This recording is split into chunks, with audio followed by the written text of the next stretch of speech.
अस्सलाम वालेकुम नाज़रीन, मेरा टीवी न्यूज़ में भलेकार आओ यहाँ पेरिया गुल सबका पेरीक नजर हेडलाइंस ते। वज़ीर आज़म शहबाज शरीफ़ चयो आहे त वक़्तु अची वियो आहे त पाकिस्तान ऐं बहरीन पंहिंजे लाॻापन खे मुआशी ताउन में तब्दील कनि। ॿई मुल्क ज़राअत, IT ऐं AI में गॾिजी कम करे सघनि था। बहरीन दौरे जो मक़सद लाॻापन खे वधीक मज़बूत बनाइण आहे। बहरीन में कारोबारी बिरादरी खे ख़िताब कंदे वज़ीर आज़म शहबाज शरीफ़ वधीक चयो आहे त बहरीन जे कारोबारी इदारनि सां गॾिजी नयूं राहूं खोले सघजनि थियूं। पाकिस्तान जे CC आज़ाद वापारी मुआहदे ते जल्द सयूं थियण जी उम्मीद आहे। उन सां नार जे मुल्कनि ख़ासि तौर ते बहरीन खां वापार में इज़ाफ़ो थींदो। पेशावर जे तालके हसन खेल में गैस पाइपलाइन में धमाको। पुलिस अख़्तियारनि जो चवणु आहे त धमाके सां 24 इंच गैस पाइपलाइन में बाहि लॻी वई।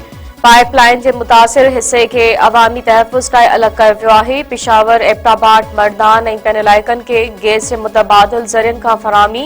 रावलपिंडी, इस्लामाबाद खे गैस जी फराहमी लाइ बि मुतबादिल इंतज़ाम कया विया। तहरीक इंसाफ़ जे चेयरमैन बैरिस्टर गौहर ख़ान चयो आहे त बानी PTI ॻाल्हियुनि जो अख़्तियार महमूद ख़ान अचकज़ई ऐं राजा नासिर अब्बास खे ॾेई छॾियो आहे। असां ॻाल्हियुनि जी कोशिश कई पर को नतीजो न निकितो। जेकॾहिं ॻाल्हियुनि बाबति सलाह वरिती वई त ज़रूर ॾींदसि। मीडिया सां ॻाल्हाईंदे बैरिस्टर गौहर वधीक चयो आहे त PTI 6वीं ऐं 27वीं आइनी तरमीम खे तस्लीम नथी करे। तहरीक तहफ़ुज़ आइन पाकिस्तान त जदोजहद जारी रहंदी। नवाज़ लीग अॻवान राणा सनाउल्लाह चयो आहे त हुकूमत अवाम खे रिलीफ ॾियण थी चाहे पर IMF जे शर्तनि सबबि न पई ॾेई सघे। मुल्क जी बहितरी लाइ कमु थियणु घुरिजे। राणा सनाउल्लाह जो वधीक चवणु आहे त तबाही कंदड़नि जो एहतिसाब बाद में बि थी सघे थो। पहिरीं तरजीह त मुल्क अॻिते वधे ऐं माण्हुनि जे लाइ आसानी थिए।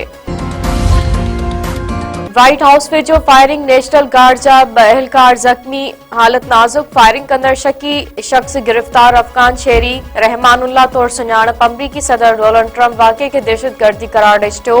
वाशिंगटन में वधीक 500 गार्ड मुक़रर करण जो ऐलान। बाइडन दौर में अफ़गानिस्तान मां आयलनि जे रिकॉर्ड जी ॿीहर छंड-छाण जी हिदायत। सदर ट्रंप चयो आहे त 29 वरियनि जो रहमानुल्लाह 2021 में अफ्रीका आयो हो। नेशनल गार्ड जे एहलकारनि ते फायरिंग कंदड़नि खे क़ीमत अदा करणी पवंदी। वफ़ाक़ी आइनी अदालत कणक जी कोटा बाबति सखर हाई कोर्ट जो फ़ैसिलो कालादम करार ॾेई छॾियो। चीफ जस्टिस अमीनुद्दीन जी सरबराही में 3 रुकनी बेंच तरफ़ां ॿुधणी अदालत सिंध हुकूमत जी अपील मंज़ूर करे वरिती। सखर हाई कोर्ट जो फ़ैसिलो कालादम वफ़ाक़ी आइनी अदालत रिमार्क्स ॾींदे चयो आहे त पॉलिसी ठाहिण एग्ज़ीक्यूटिव जो कमु आहे। एग्ज़ीक्यूटिव पॉलिसी जो ऐलान करे सघे थो। Sukkur high court flour mills मालिकनि जी दरख़्वास्त ते कणक जी कोटा बाबति फ़ैसिलो ॿुधायो हो। सिंध हाई कोर्ट में 27वीं तरमीम ख़िलाफ़ अपील ॿुधणी लाइ मंज़ूर। वफ़ाक़ी हुकूमत, अटॉर्नी जनरल ऐं ॿियनि खे नोटिस जारी। सिंध हाई कोर्ट आइनी तरमीम ख़िलाफ़ 18 डिसंबर ते ॿुधणी कंदे। बकरी चौदगी वेझो नारी मुड़िस खां खुला लाइ अदालत वेंदे अगवा। बिल्किस शर खे हथियारबंद अगवा करे वियो। मज़ामत ते पीउ मथां तशदुद। नारी जे अगवा ख़िलाफ़ वारिस रापा एहतजाज। इंडस हाईवे ते धरणो। नारी जे वालिद कुर्बान शर जो चवणु आहे त संदसि धीअ जी शादी घोटकी में परवेज़ शर सां थियल हुई। धीअ मुड़िस जे तशदुद खां तंग अची फैज़गंज जी अदालत खुला लाइ दरख़्वास्त ॾिनी। अदालत वञी रहिया हुआ त नाठीअ हथियारबंद साथियुनि सां गॾिजी खेसि अगवा करे वियो। धीअ जी हयाती खे ख़तरो आहे। जल्द बाज़ियाब कराए जवाबदारनि ख़िलाफ़ कार्रवाई कई वञे। ओ मुझो जमालो जतन सां, मुझो जमालो आ सिंध सां। ये सिंधड़ी सुन लाल जी, जे मेरो जो लाल लतीफ़ जो।